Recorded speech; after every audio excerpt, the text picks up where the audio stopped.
Assalamualaikum warahmatullahi wabarakatuh. Perkenalkan, nama saya Zulfani Safitria dari kelas PBA 2C. Pernah nggak sih kamu penasaran gimana sih kehidupan di Jazirah Arab sebelum Islam datang? Apakah masyarakatnya sudah maju atau malah masih tertinggal? Hari ini kita bakal ngebahas secara lengkap kondisi Jazirah Arab sebelum Islam datang.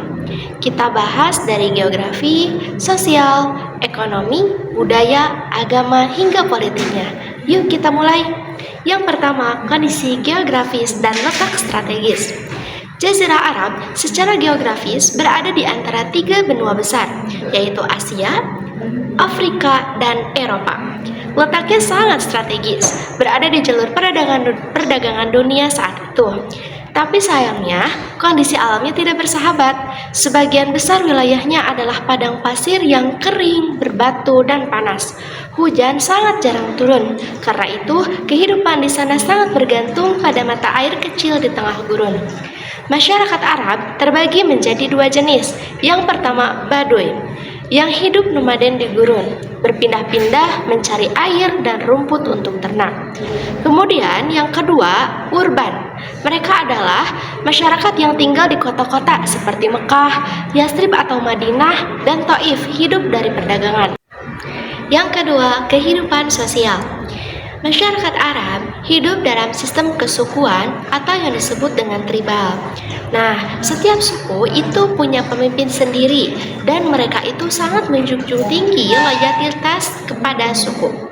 Sayangnya, karena tidak ada hukum yang mengikat semua suku, perang antar suku sering terjadi hanya karena masalah yang sepele.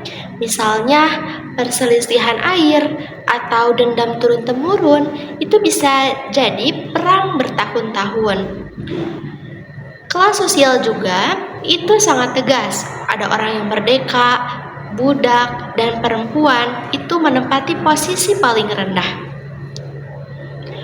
Bahkan perempuan itu tidak dihargai karena adanya praktik kejam seperti mengubur bayi perempuan hidup-hidup atau karena dianggap aib gitu. Nah, ini tuh gambaran bahwa saat itu tidak adanya kemanusiaan dan kemanusiaan di sana itu sedang runtuh. Kemudian, yang ketiga, kehidupan ekonomi.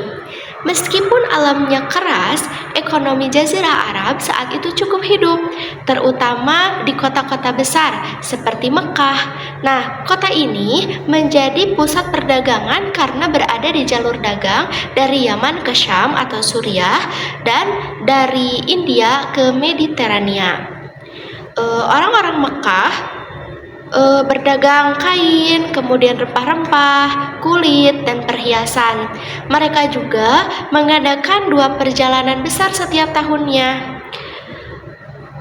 Perjalanan musim dingin itu ke daerah Yaman dan perjalanan musim panas itu ke daerah Syam, Selain berdagang, sebagian orang juga hidup dari beternak, bertani di daerah oasis.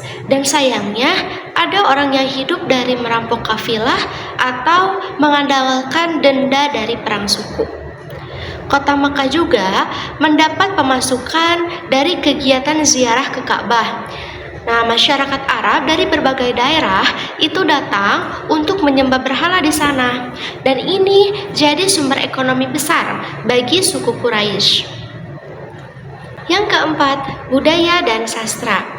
Nah, meskipun disebut zaman jahiliyah, bukan berarti mereka tidak punya budaya. Justru masyarakat Arab sangat menghargai seni bahasa, terutama puisi dan pidato. Sastrawan dan penyair sangat dihormati. Puisi ini menjadi alat komunikasi utama, baik untuk memuji suku sendiri, mencela musuh, atau menyampaikan nilai-nilai kehormatan. Puisi terbaik dipajang di dinding Ka'bah dan disebut mu'allaqat. Bahkan, kemampuan berpuisi itu menjadi penanda kecerdasan seseorang. Sayangnya, selain sastranya yang indah, ada juga budaya negatif seperti alkohol, perjudian, perbudakan, dan perzinahan yang dianggap biasa saja di masyarakat Jazirah Arab tersebut. Dan yang kelima, kehidupan agama. Mayoritas orang Arab itu menyembah berhala. Di dalam Ka'bah saat itu terdapat lebih dari 360 berhala. Setiap suku itu mempunyai berhala sendiri. Dan berhala-berhala yang terkenal adalah Lata, Uzza, Hubal, dan Manat. Selain itu, mereka juga percaya pada jin, roh, dan tahayul. Dukun dan tukang sihir itu sering dijadikan tempat bertanya. Namun, ada segelintir orang yang masih memegang ajaran Nabi Ibrahim. Mereka disebut Hanif. Ada juga komunitas kecil Yahudi di Yastrib dan Khaybar, serta Nasrani terutama di Najran dan sekitar Yaman. Tapi agama-agama ini tidak menyebar luas dan masyarakat umum tetap hidup dalam kepercayaan politeisme dan kejahiliahan.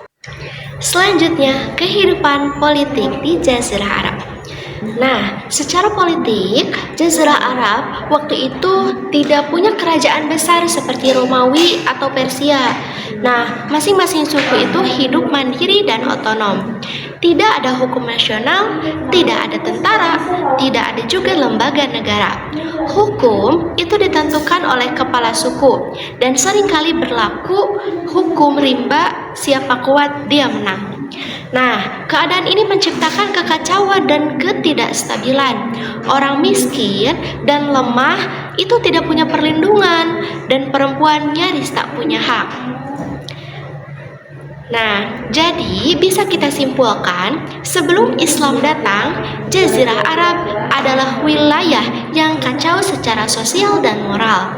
Meskipun punya potensi budaya dan ekonomi yang luar biasa, Islam tidak datang ke tempat yang kosong, tapi datang ke tengah masyarakat yang butuh petunjuk, keadilan, dan pencerahan.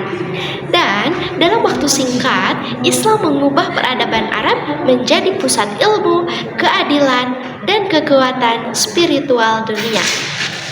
Itulah cerita lengkap tentang kondisi Jazirah Arab sebelum Islam. Semoga kamu jadi lebih paham kenapa Islam datang dan kenapa perubahannya begitu luar biasa. Dan kalau kamu suka penjelasannya,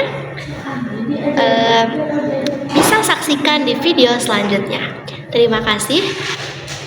Sekian dari saya, mohon maaf bila ada kesalahan dan kekurangan. Wabillahi taufiq wal hidayah. Wassalamualaikum warahmatullahi wabarakatuh.